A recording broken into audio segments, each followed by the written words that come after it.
Hello from Cookbook Divas, this is Carrie, and if you're new here, we look through cookbooks on camera with you, we explore them for the first time. I haven't cooked or baked anything out of this. I just like you to be able to see the inside and get to know what this cookbook is about. So we all know who Paul Hollywood is from the Great British Bake-Off, Great British Baking Show. I don't need to tell you about him. This is his cookbook that came out in summer 2022. My best ever recipes for the classics. It's by Bloomsbury Publishing. It has been a giant hit. It took me forever to get this from the library, and Bloomsbury doesn't yet send us free cookbooks to preview with you, so I'm lucky that my library finally had it for me on holds. Off to a colorful start. Bake. And one thing I like about Paul Hollywood is when he gives a compliment instead of a criticism, it is amazing and genuine, and he means it, and he's so kind and warm, and it's just an honor when he does it. I like watching him give compliments to bakers. Photography by Harala Hamilton. Oh, table of contents. I didn't need to put on my reading glasses for this one. Cakes, breads and flatbreads, pastry and pies, cookies and scones, pizzas and donuts, and desserts.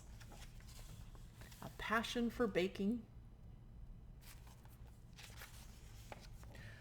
Back to bread, baking around the world, something sweet, make it your own, and a note on measurements.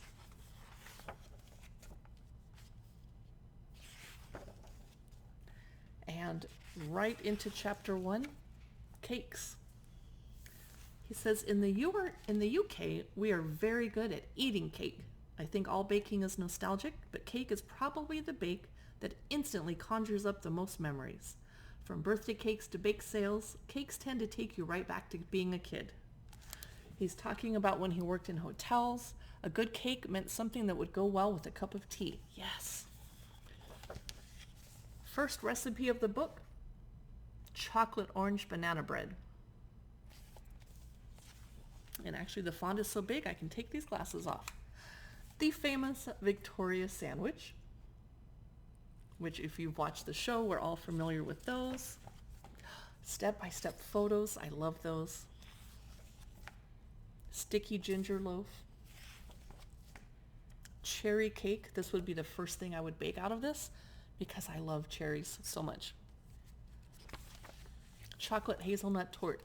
We are noticing that every recipe has a photograph. Thank you. I love that. We're in the cakes chapter. I'm going to have to start skipping ahead because I can't show you the whole book. That's not fair to the author and publisher. Chocolate fudge cake. New York chocolate brownie cheesecake. And some step-by-step photos.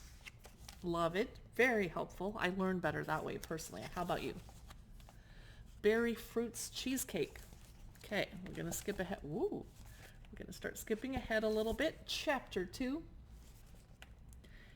Cookies and scones, or as the British would say, scones. Hazelnut and apricot cookies. Peanut butter cookies. Those look thicker than the way my mom and grandmother made them here in America. I might have to try this recipe and compare. Almond and orange biscotti, for those of you that like dipping biscuits into your drink, and step-by-step photos. Thank you. Ginger snaps. Whoops. Shortbread. I love shortbread. I don't think I've made it before. Classic scones. Here are cheese scones. Ooh. Next chapter. This is a very straightforward cookbook. The key stages of bread making. I'm glad that he's explaining that for us. More step-by-step photos. Stone ground whole wheat sandwich bread. That would be nice to make when I get snowed in and I can't go to the store and get my own bread.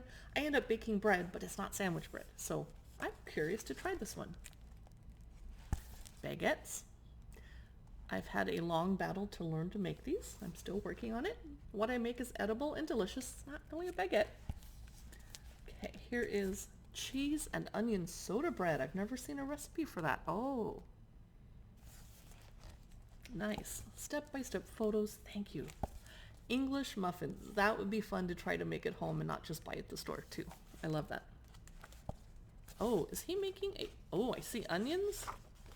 The ultimate focaccia. Now, if you guys are new to Cookbook Divas, you don't know this about me, but those of you that are returning viewers, I love making focaccia, and I try making one out of every cookbook that I look through. And they always turn out edible and delicious, but I'm not getting the chewy, quite the right texture. I think I need to practice some more. And here's the steps, using some onions in there. Yum. Lagana. He writes that this is a Greek bread that is traditionally eaten at the start of Lent. Okay. Manish. He says, I first ate manish on a trip to Morocco. It's a classic Middle Eastern flatbread topped with za'atar, sesame seeds, and olive oil. Yum. Olive sticks with manchego. That would be great for cocktail parties, especially if you're serving bubbly wine or Spanish albarino. Chapter 4, we are doing pizzas and donuts. Yes! Pizza margarita. And the steps to do it. Quattro formaggi pizza. I end up eating this type of pizza a lot with margarita too, because I'm vegetarian. Here's a prosciutto and mushroom pizza. My boyfriend would love that. Lemon donuts. I am actually about to weep because those look so good, and I love lemon desserts, and I love donuts. They're my weakness. Chocolate donuts. Now we're in the pastry and pies chapter. Pastry particulars. We got to pay attention and read that. Individual fish pot pies. Another picture, a second picture of what it looks like cut open. Steak and mushroom pot pie. That would be great in winter. Meat and potato hand pies. I like making hand pies because it's so fun to crimp the edges.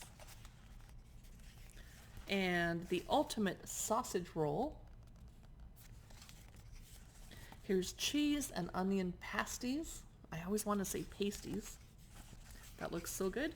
We're having some more step-by-step photos, more baked goods. I think we're still in the pastry and pies chapter. Here's his take on a pecan pie. Croissants. Whew, very intimidating. He's showing the steps. Folding, and cutting and rolling. Now, desserts. Sticky toffee pudding. I knew that was going to be in this book. Individual lemon sponges. He is making, in this one, lots of steps for this one. Chocolate soufflés. That explains it. Whew. A mango and passion fruit trifle. Some more step-by-step photos because he's making mango meringue roulade. And let's look at one more before we close the book. I see a nice index. Chocolate and raspberry entremets.